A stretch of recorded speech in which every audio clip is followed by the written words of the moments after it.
All right.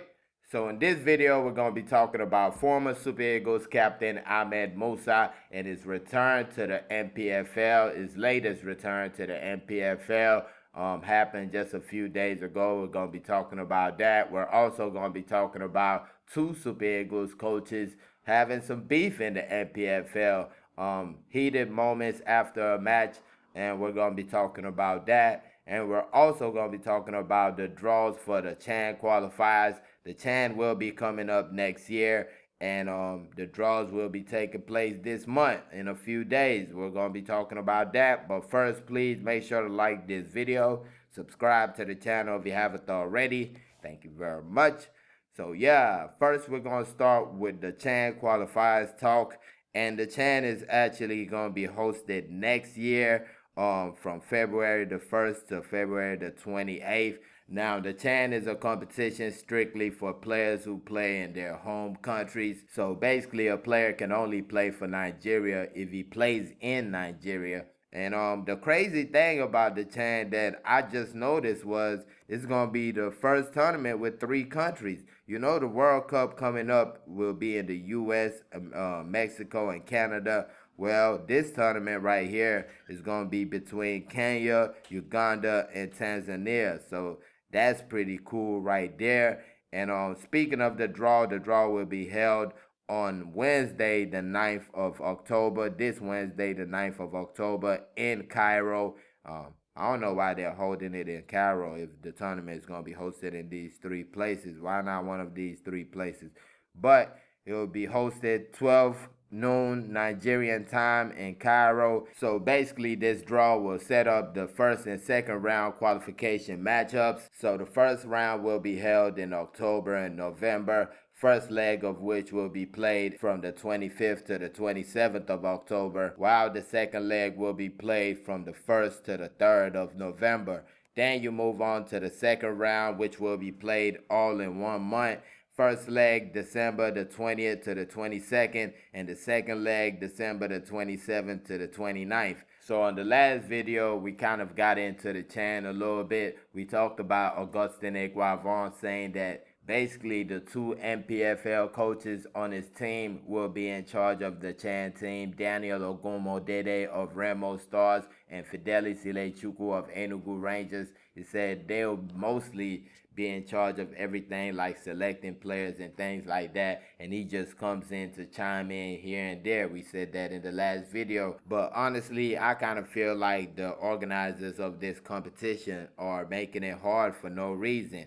Because why are you doing a draw in the same month that the qualifiers are starting? That's kind of crazy to me. But that being said, 2 rounds of qualifiers. Hopefully the Super Eagles, the Chan Eagles get it done. Home base Eagles, however you want to call them. Hopefully they get the job done.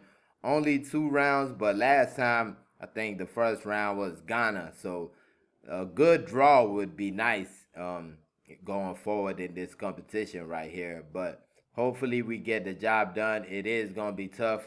Like I said, 2 of our coaches that will be with the A team will have to then go down to the B team and do the job. And you got to also think about it. That means you have to be working while you're working. You have to be working on getting players, looking at players while you're in the Super Eagles camp. So this could get real rough and tough right here. But hopefully we get the job done.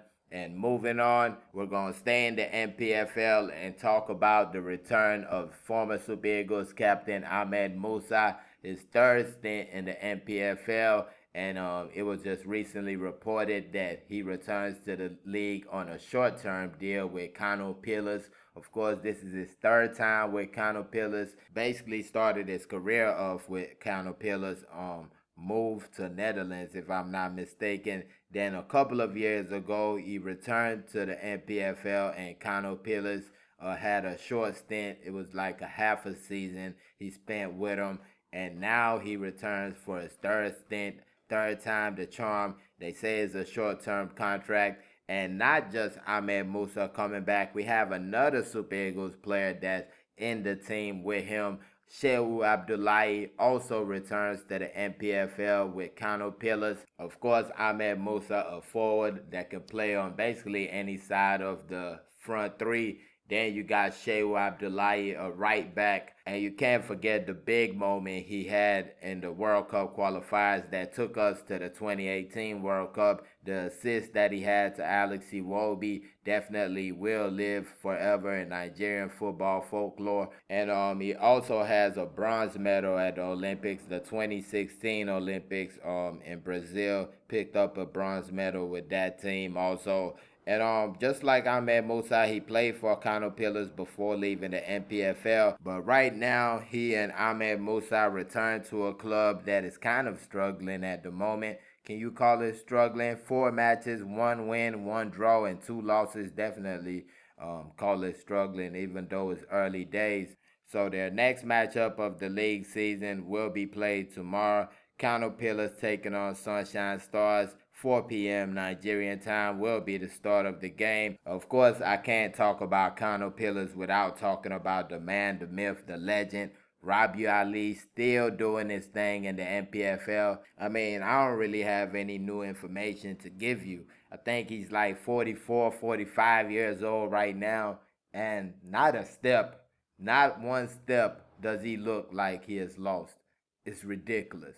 It's really ridiculous. I mean, CNN, NBC, Al Jazeera, they need to be doing reports on this man right here, because what we're seeing in the Nigerian Professional Football League is all time. It's all time. You're talking about LeBron James in the NBA. This is the type of level that Rabiu Ali is on. He's on that type of level. Like, he never dropped off. He is still a star player. It's like you can't believe it.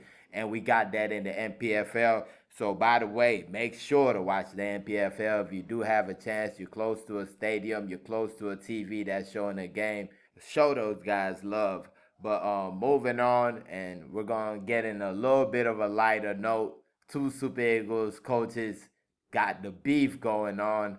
Kendrick Lamar, Drake, eat your heart out. And the story goes back to match day 4 of the NPFL. And this was Remo Stars taking on Enugu Rangers. Game ended 2-1 in favor of Remo Stars. And it was the winning goal that brought all the issues at the end.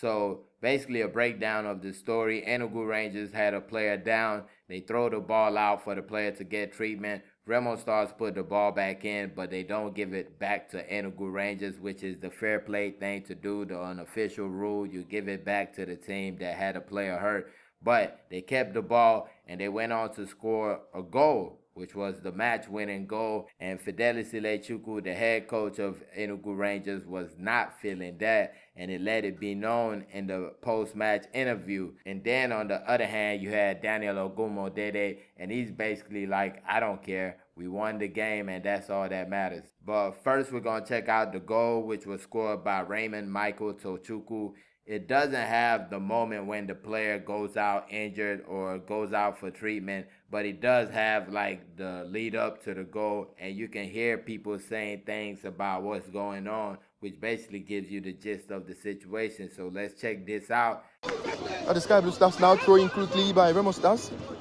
Cleared off by Rangers International, not well cleared. Comes straight back now to Uduka Junior, who clears off, finding Sadiq Ismail. Oh, look ball forward there by Alex Oyowa. Quickly now to Tochukwu Michael.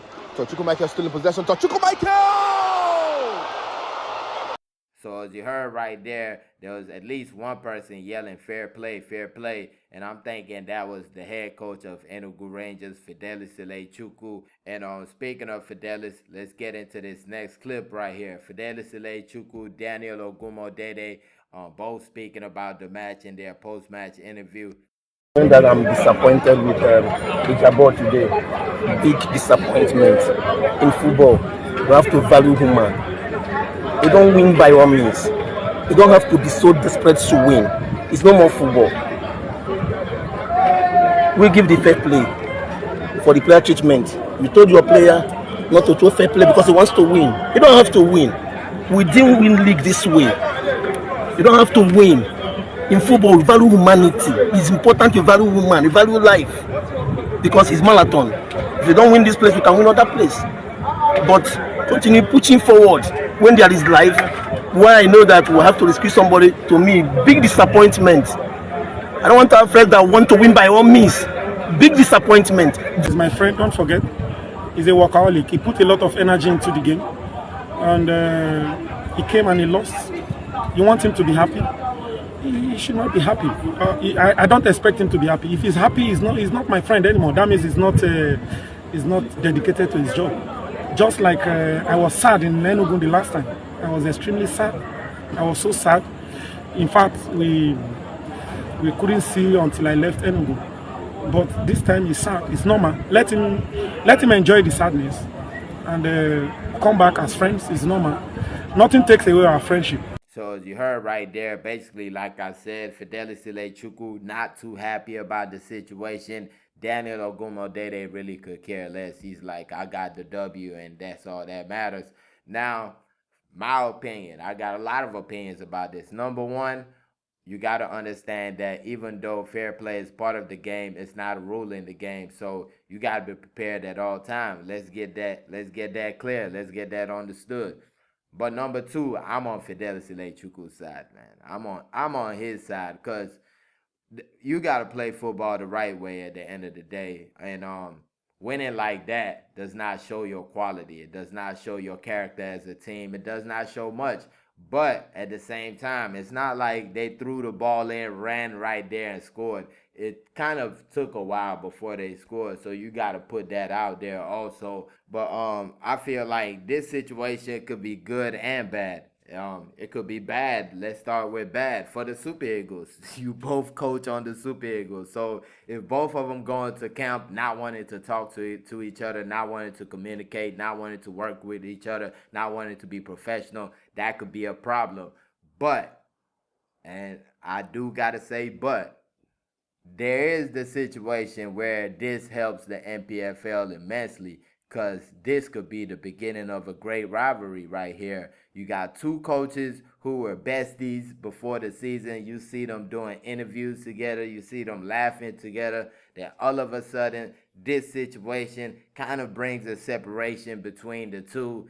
And guess what? The next time they play in the NPFL, I'm going to be watching. I'm not going to be hearing about this. I'm going to be there. I'm going to be watching it just to see what happens. And it kind of mirrors a little bit the Jose Mourinho, Pep Guardiola situation. You go back in time, Pep was supposed to be working for Jose at Barcelona. Barcelona was going to sign Jose as the head coach. Pep was going to be his assistant. But somehow, some way, well, not somehow, some way, Pep had already been showing himself with the B team at Barcelona. So they boosted him up to the head coach of the team, leaving Jose Mourinho high and dry.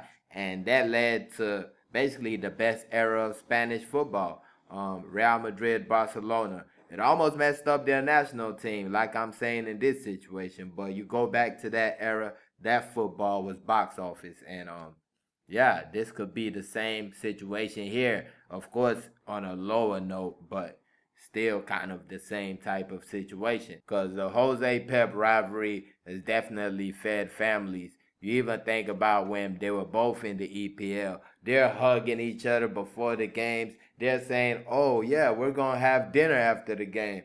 But the only narrative the media was pushing was Jose and Pep at odds. That's the narrative that makes money. That's the narrative that pushes the league. And you know what I mean? You're going to go with what puts the money in your pocket.